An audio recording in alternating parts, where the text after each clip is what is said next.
Dr. Mahathir Mohamad akan kembali, dan hari ini telah dikeluarkan kenyataan oleh ahli jawatan kuasa penaja Parti Pejuang Tanah Air bahawasanya Parti Pejuang Tanah Air sebulat suara, iaitu AJK penaja ni mencalonkan Tun Dr. Mahathir Mohamad sebagai calon Perdana Menteri Malaysia menggantikan Tan Sri Muhyiddin Yassin untuk demi negara, demi menyelamatkan Malaysia. Okey, itu telah dibuat hari ini. Jadi saya ulang, ahli jawatan kuasa penaja Parti Parti Pejuang Tanah Air atau Pejuang ringkasnya telah mencalonkan Tun Dr. Mahathir Mohamad sebagai Perdana Menteri menggantikan Tan Sri Muhyiddin Yassin untuk menyelamatkan negara, menyelamatkan Malaysia. Okey. Dan pihak yang membuat kenyataan itu adalah setiausaha politik Tun Dr. Mahathir Mohamad sewaktu Tun bergelar Perdana Menteri. Okey, baik. Itu yang pertama. Kedua, gandingan Tun Dr. Mahathir Mohamad dan Tengku Razali Hamzah memang diterima ramai. Saya bukan cerita sekadar ahli-ahli parlimen sahaja, sebab saya dah beritahu. Okey, sokongan majoriti ahli-ahli parlimen sebenarnya berada dalam gandingan Tun bersama Tengku Razali Hamzah. Jangan terberdaya dengan spin, because puak-puak Anwar ni, dia punya spin ni tak habis. Saya dah beritahu, pokoknya dakwaan adalah Anwar memiliki sokongan majoriti. Saya beritahu dia tidak pernah memiliki sokongan majoriti, tak pernah mencecah angka 91 dan menyusut teruk sebelum dia menghadap Yang di-Pertuan Agong. Apapun dakwaannya adalah nombor satu, Anwar berkata dia ada bukti kukuh sokongan majoriti terhadapnya. Nombor dua, atas dasar itu dia ingin jumpa Yang di-Pertuan Agong untuk persembahkan bukti itu. Dan nombor tiga, kita diberitahu oleh Laskar Cyber, blogger pro Anwar, pro Najib, pro Zahid dan juga portal-portal pro Anwar, pro Najib, pro Zahid bahawa kerajaan akan tumbang pada 13 Oktober disebabkan Anwar memiliki bukti sokongan majoriti yang akan dipersembahkan kepada Agong. Okey, dan Anwar sendiri membuat kenyataan bahawa kerajaan Muhyiddin sudah jatuh. Keempat-empat ini terbukti benar, palsu. Maknanya terbukti benar apa yang saya katakan secara konsisten. Nombor satu, Anwar tidak ada bukti majoriti. Kalau ada bukti majoriti, mengapa bila berjumpa dengan Agong setelah membuat sidang tergempar satu dunia, wartawan luar negara dan sebagainya, setelah mengaku mempunyai bukti sokongan majoriti yang akan dipersembahkan kepada Agong, dia tidak persembahkan. Dan memang selaras dengan apa yang saya beritahu bahawa dia tidak memiliki sokongan majoriti dan tidak memiliki bukti tersebut sebab dia main petik letak nama. Okey? Dan apa pun benda tu tidak berlaku. Dan malah Anwar dinasihatkan oleh Yang di-Pertuan Agong sendiri untuk mematuhi proses perundangan dan perlembagaan persekutuan. Itu satu perkara yang memalukan kerana Agong terpaksa menasihati seorang yang menggelarkan dirinya bakal Perdana Menteri. So memang nampaklah penipuan. Lagipun penipuan portal-portal, blogger-blogger dan Laskar Cyber pro Anwar, pro Najib dan pro Zahid, kononnya disebabkan bukti majoriti itu kerajaan akan tumbang pada 13 Oktober, sah tidak berlaku. Tetapi kita lihat penipuan pihak-pihak ni masih tak berhenti. Sekarang spin pula. Anwar sebenarnya 30 MP UMNO menyokongnya dan sebagainya. So, kalau korang masih nak layan spesies-spesies Anwar ni, terpulanglah. Tapi majoriti UMNO yang terdiri dari tim B solid belakang gandingan Tengku Razali Hamzah dan Tun Dr. Mahathir Mohamad. Sabah Sarawak tidak terima Anwar, majoriti dalam DAP tidak terima kerjasama dengan DAP, dengan UMNO, dan solid majoriti, saya cerita majoriti dalam DAP, Amanah dan sebagainya, solid bersama gandingan ini. Jadi ini adalah gandingan yang diterima bukan hanya oleh ahli parlimen tetapi diterima oleh rakyat, dan ada pelbagai cara untuk membawa gandingan ini ke tampuk kepimpinan negara. Satu daripadanya saya pernah ceritakan dalam satu artikel, di mana satu cadangan cara boleh ditimbulkan situasi darurat. Okey, Sebab negara kita dah tenat. Negara kita tenat di bawah kepimpinan Tan Sri Muhyiddin Yassin bersama gandingan UMNO, PPBM dan PAS. Tenat. Amat tenat. Dari semua segi. Dari segi ekonomi, dari segi politik, dari segi sosial, dari segi akhlak, dari segi pelbagai segi. Agama, bangsa, negara, semua segi. Banyak kepincangan di dalam pentadbiran ini. Dan tidak pernah dilihat sepertinya sebelum ini. Okey? So, apa pun, itu adalah situasinya bersama bagi gandingan Tengku Razali Hamzah dan Tun Mahathir. Selebihnya, tolong scroll ke bawah dan lihat live-live saya yang lepas. Okey, ketiga. Saya dah jelaskan dalam live-live yang lepas, dua live, especially semalam dengan hari sebelumnya, yang saya akan ulang di dalam YouTube Regi JC Ritaudin bermula 12 malam ini. Jadi 12 malam ini akan disiarkan semula live yang saya buat 2 hari lepas, kemudian pukul 1 pagi akan disiarkan live yang dibuat semalam. Okey? Ataupun saya rasa 12 malam dengan 1 pagi itu telah orang takkan tengok, tak apa, saya buat 10 pagi esok dengan 11 pagi. Ya, live 2 hari lepas dengan live semalam. Jadi yang malas nak scroll tu, rujuk kepada YouTube Regi JC Ritaudin, saya akan ulang live-live tersebut. Anda boleh lihat di sana sebagai live. Baik, apa yang saya hendak jelaskan di sini lagi adalah yang ketiga, Tan Sri Muhyiddin Yassin perlu berundur. Mengapa dia perlu berundur? Selain daripada apa yang saya dah ceritakan sebelum ini, okay, Tan Sri Muhyiddin Yassin memang sah hilang majoriti. Jadi ini kita boleh lihat sebab sehingga kini, kalau kita kira termasuk Tun dah jadi 6 ahli parlimen, kalau kita masukkan Tengku Razali Hamzah dan beberapa orang lah, sama ada telah menulis surat ataupun telah menyuarakan bahawa usul tidak percaya yang dikemukakan oleh Mahathir kepada mantan Speaker Dewan Rakyat perlu dibentangkan dalam sidang parlimen dengan segera dan dijadikan agenda utama. Dan perkara ini sebenarnya dipersetujui oleh ahli-ahli parlimen tertentu dalam PPBM sendiri. Salah satu daripadanya Syed Amir Abah. Jadi dari situ kau nampak saya bukan spin ya. Dalam PPBM sendiri orang dah muak dengan Muhyiddin. Okey. Jadi perlu dibentangkan. Dan dari sini kita dapat lihat kalau bentang tu confirm Muhyiddin kantoi. Okey, confirm kantoi. Okey? Confirm kantoi. Dia akan hilang majoriti. Jadi Muhyiddin kalau cuba elak daripada membentangkan undi usul tidak percaya pada sidang parlimen yang akan datang, maka saudara-saudari perlu tahu ada lagi satu perkara yang akan berlaku. Iaitu kerajaan pimpinan Muhyiddin akan terpaksa membentangkan Belanjawan 2021. Apabila Belanjawan 2021 dibentangkan, kemudian dia akan masuk undi Belanjawan tersebut. Dalam undi Belanjawan tersebut, sudah pasti Muhyiddin tidak akan mendapat sokongan majoriti ahli parlimen. Sebab di dalam Perlembagaan Persekutuan, apabila Belanjawan gagal mendapatkan undi majoriti, itu adalah serupa dengan undi tidak percaya. Dan secara automatik, Samad Muhyiddin mempunyai dua pilihan.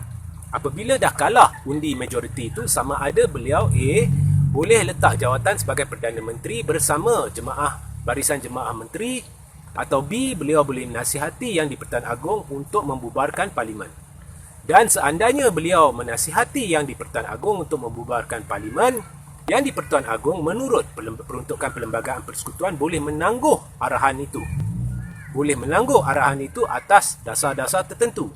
Jadi ini akan mengurangkan pilihan bagi Muhyiddin, iaitu Muhyiddin terpaksa letak jawatan sebagai Perdana Menteri. Dan pada ketika itu Yang di-Pertuan Agong boleh melantik seorang Perdana Menteri baru, sama ada secara interim atas menerusi proses-proses tertentu, ataupun Yang di-Pertuan Agong boleh melantik Perdana Menteri yang kemudian boleh menasihati Yang di-Pertuan Agong. Ini saudara-saudari dengar betul-betul ya. Ada satu cara. Okey, semua orang ramai dah bincang isu Perdana Menteri interim. Okey, ramai dah bincang. Kita boleh baca di media sosial, banyak yang dibincangkan. Tapi ada lagi satu cara. Perdana Menteri baru dilantik. Kemudian Perdana Menteri baru tu menasihati Yang di-Pertuan Agong untuk istihad darurat. Selepas istihad darurat, Perdana Menteri baru itu sama ada boleh terus memimpin sehingga PRU 15 atau boleh menasihati Yang Agong untuk membubarkan parlimen tetapi tak perlu pilihan raya. Sebab apabila dah darurat dan selagi Dewan Rakyat dan Dewan Negara belum bersidang, selepas dibubarkan parlimen, Perdana Menteri baru boleh dilantik menjadi Perdana Menteri caretaker atau penjaga. Dan kemudian bersama Yang di-Pertuan Agong boleh wujudkan ordinan-ordinan darurat tersebut tertentu, di mana salah satu ordinan darurat yang boleh diwujudkan adalah ordinan untuk memanjangkan jangka tempoh pilihan raya daripada 60 hari kepada 2023. Maknanya kita akan ada caretaker government selama 2 hingga 3 tahun sehingga pilihan raya umum ke-15. Dan kemudian Perdana Menteri baru, caretaker bersama-sama dengan Agong, boleh wujudkan beberapa ordinan darurat untuk menangani masalah-masalah politik semasa, termasuk pihak-pihak yang sedang ganggu-gugat kestabilan negara, kestabilan ekonomi dan sebagainya, untuk membersihkan lanskap politik kita agar negara kita dapat kembali seperti sedia kala. Jadi ada banyak cara. Okey. Sebab saya tak nak cerita pasal Perdana Menteri interim ni sebab ramai dah cerita, banyak cerita dia dalam media sosial. Ada banyak cara. Okey. Tapi pokoknya kita tak payah bimbang semua tu. Pokoknya Muhyiddin tidak ada sokongan majoriti. Jadi kalau dia tak buat usul tidak percaya, apabila dibuat undi belanjawan, dia tidak akan berjaya. Apabila dia tidak berjaya, dia ada dua pilihan, sama ada letak jawatan atau nasihat Agong bubar parlimen. Tetapi Agong berhak untuk tangguhkan pembubaran parlimen tersebut. Maka dengan itu Muhyiddin akan tertekan untuk letak jawatan. Kesimpulannya, politik negara ni tidak akan stabil selagi Muhyiddin tidak letak jawatan. Jadi nasihat saya kepada Muhyiddin, sebab rakyat bukan buta, berdasarkan tekanan yang diberikan oleh ahli-ahli parlimen agar usul tidak percaya dibentangkan, dari situ orang boleh buat congakkan bahawa Muhyiddin dah hilang majoriti. Daripada usaha Anwar untuk cuba tumbangkan Muhyiddin, daripada situ kita boleh buat congakkan bahawa Muhyiddin sudah hilang majoriti kerana Muhyiddin sememangnya cuba berbincang dengan Anwar. Dan kita dapat lihat bahawa sebenarnya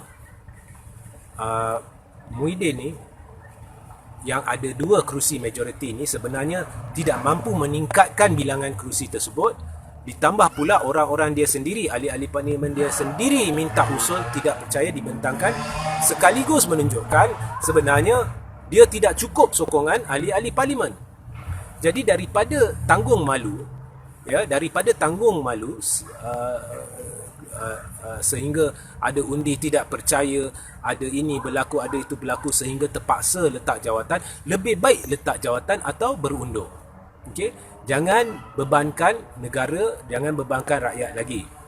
Okey, sebelum saya sambung kepada topik terakhir, saya dah Laskar Cyber banyak dah masuk, jadi saya dah beritahu kepada anda, jangan buang masa jawab laskar-laskar ni sebab mereka semua diupah. Lebih-lebih lagi pada ketika ini banyak Laskar Cyber dari puak-puak Najib dan Zahid yang sedang menyerang banyak page-page. Jadi jangan jawab, cuma letak sana hash kami tolak Laskar Cyber dan tambah pula hash Laskar Cyber dikesan. Lepas tu tak payah hujah dengan mereka, buang masa mereka, sebab mereka ni semua ditaja. Mereka ni bukan berjuang untuk agama, bangsa dan negara. Mereka ini berjuang untuk habuan. Sama seperti penaja mereka. Penaja mereka berjuang untuk wang, kuasa dan kedudukan. Baik, nombor 4, Zaid Amidi. Setelah sekian lama kencing atas Umar, setelah sekian lama kencing atas PAS, buat keputusan-keputusan unilateral tanpa berbincang dengan PAS sehingga PAS marah, PAS tegur beberapa kali. Selepas berapa lama tak nak daftarkan Muafakat Nasional, konon sebab apa, Barisan Nasional ingin akhirnya masuk pilihan raya dan menang ataupun pegang tampuk kepimpinan negara tanpa PAS. Ya, dia tak nak daftarkan Muafakat Nasional sebab kalau tidak, kalau ada pilihan raya, Barisan Nasional terpaksa agih kerusi kepada PAS. Kemudian kalau menang, PAS akan dapat nama. Kemudian perlu beri banyak jawatan kepada PAS. Mungkin pula perlu beri jawatan timbalan Perdana Menteri kepada PAS. Jadi untuk elak semua tu, Barisan Nasional memang tak nak daftarkan Muafakat Nasional pada awalnya.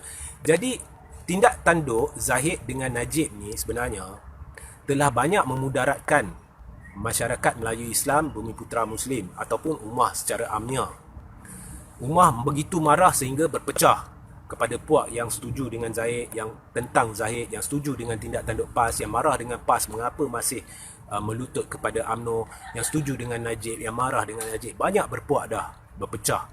Kita boleh lihat di Sabah pun prestasi UMNO menurun mendadak. Melayu sampai Bumiputera Muslim ada yang sokong DAP dengan kadar yang lebih tinggi daripada pilihan raya sebelumnya. Jadi banyak keburukan, kehancuran yang dilakukan oleh Zahid selama ni, dan beliau masih lagi sehingga sebelum Anwar berjumpa Agong masih lagi cuba untuk kencing atas PAS, kencing atas ummah apabila beliau menyokong Anwar. Saya di sini ingin beritahu bahawa memang Zahid ada keluarkan surat sokongan. Saya tak tahu yang surat sokongan yang tular tu benar atau palsu, tetapi dia memang ada keluar surat sokongan terhadap Anwar tanpa persetujuan ataupun tanpa merujuk kepada Majlis Pimpinan Tertinggi UMNO. Dan surat sokongan itu Zahid menjanjikan UMNO seketul atau Barisan Nasional seketul kepada Anwar, tetapi dia gagal sebab pada saat-saat terakhir tidak sampai pun 10 ahli parlimen yang betul-betul sokong Anwar daripada Barisan Nasional. Zahid dan Najib sememangnya merancang benda ni secara langsung atau tidak langsung dengan Anwar dan bersetuju sekiranya Anwar berjaya. Memang mereka tahu susah untuk Anwar berjaya, tetapi seandainya Anwar berjaya, mereka bersetuju untuk bentuk satu gabungan bersama Anwar dan setuju terima DAP. Yang dulu UMNO kata resis lampau, anti-Islam, anti-Melayu dan sebagainya. Jadi selama ini terbukti Zahid, Najib menjaja konsep penyatuan ummah untuk kekal relevan. Sebab di dalam UMNO sokongan mereka tipis. Jadi mereka terpaksa berpaut kepada PAS untuk beritahu UMNO, tengok kita bawa PAS, jadi kita relevan. Kita bawa PAS, jadi maknanya PAS kalau percaya kat kita, mereka parti Islam, maka kita ni sebenarnya baik untuk penyatuan ummah. Melayu Islam juga akan sokong kita dan sebagainya. Banyak helah yang digunakan. Tetapi dalam pada mereka berpaut pada PAS, mereka kencing kepada PAS, mereka tidak merujuk kepada PAS, mereka membuat PAS seperti sampah, terutamanya di Sabah apabila pencalonan untuk pilihan raya negeri dibuat, mereka tidak menjemput PAS, tidak memberi kerusi kepada PAS dan sebagainya. Banyak perkara yang dilakukan oleh UMNO yang membuktikan bahawa gandingan Zahid dan Najib sebenarnya kencing atas ummah, menipu ummah, menjaja penyatuan ummah dan menunggang sesiapa sahaja untuk cuba menyelamatkan tengkuk mereka agar mereka boleh, nombor satu, mengelakkan Tun Dr. Mahathir Mohamad daripada kembali, dan nombor dua, untuk mereka pegang tampuk kepimpinan negara, mungkin nak cuba untuk selamatkan diri mereka daripada masuk penjara. Tetapi sekarang apabila dah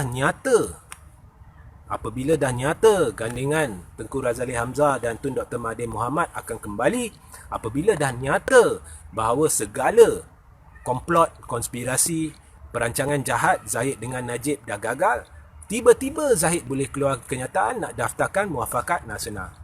Nasihat saya kepada Zahid, tolonglah berhenti buat ummah ni seperti orang bodoh. Tolonglah berhenti penipu ummah ini. Bagi saya, kau bukan layak menjadi pemimpin ummah, pemimpin yang menerajui proses penyatuan ummah. Kau adalah penghancur ummah. Kau adalah penyebab masalah dalam perpaduan ummah. Kau telah memperdaya ummah. Kau adalah musuh dalam selimut. Kau adalah gunting dalam lipatan. Kau adalah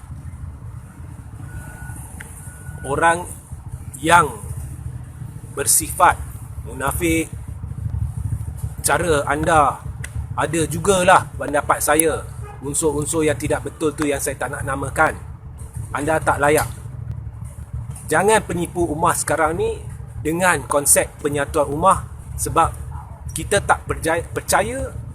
Kita hendak seorang pemimpin yang betul-betul ikhlas, satu gandingan yang mantap, yang betul-betul berjuang demi Islam, demi ummah dan bangsa-bangsa lain, agama lain secara amnya, agama, bangsa dan negara, bukan untuk wang, kuasa dan kedudukan, bukan untuk menyelamatkan tengkuk seperti kau cuba buat. Ya.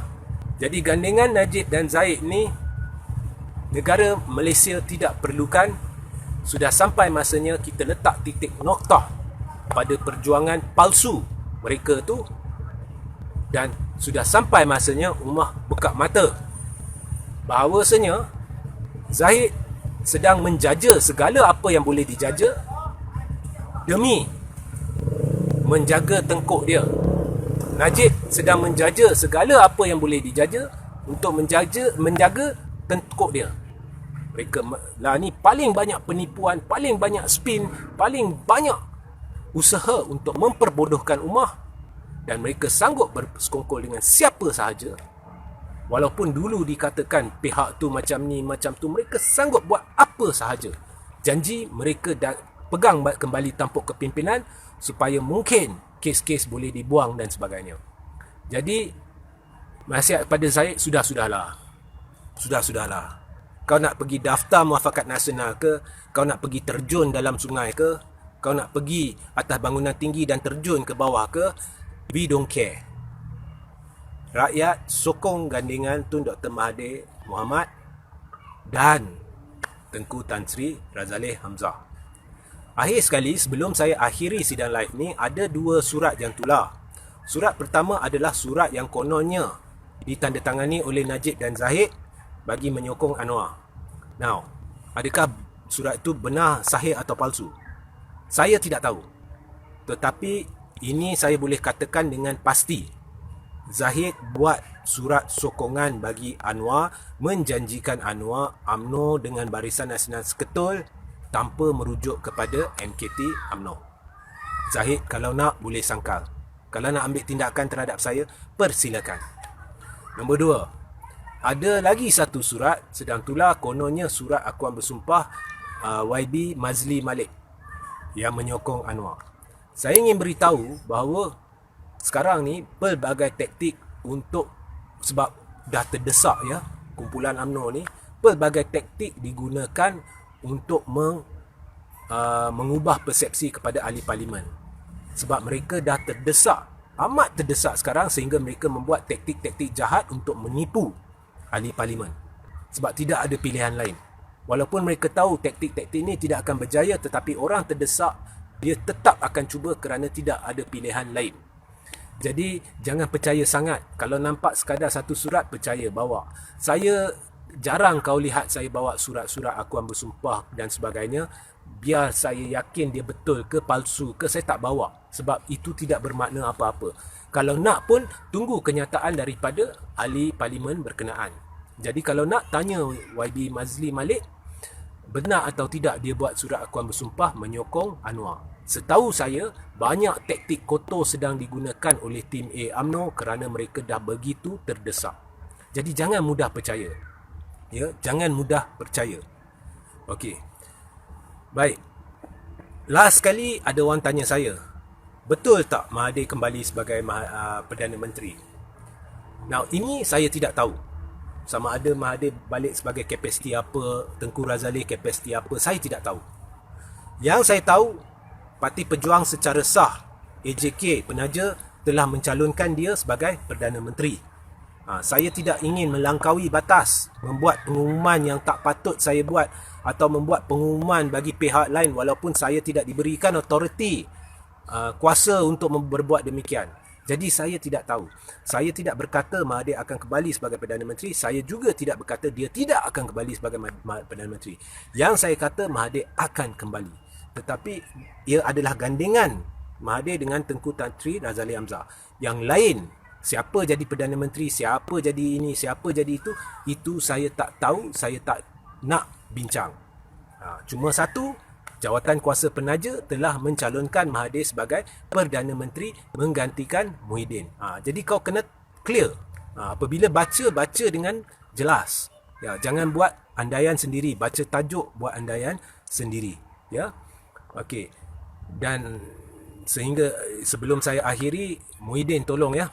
Ambillah nasihat ya, daripada anda dimalukan.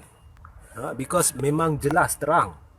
Semua orang dah tahu saya tak menipu. Kau memang tidak ada sokongan majoriti. Lebih baik letak jawatan. Ya, jangan mudaratkan rakyat lagi. Kita bukan minta pilihan raya. Just letak jawatan. Letak jawatan. Tak payah takut Anwar akan kembali. Anwar don't have the support. Tak payah takut. Kalau kau nak beri alasan, saya tak nak letak jawatan sebab takut Anwar akan kembali. Sebab itulah penipuan yang kau buat untuk meracuni pemikiran ahli-ahli parlimen PPBM agar mereka bersetuju untuk bawa PPBM keluar dari Pakatan Harapan. Jadi hari ini saya beritahu, tak payah bimbang. Anwar tidak akan kembali. Jadi tak perlu bimbang, cuma letak jawatan. Sebab apa? Kau tidak ada sokongan majoriti. Kalau tak percaya, usulkan, bentangkan usul tidak percaya. Kau akan lihat sendiri.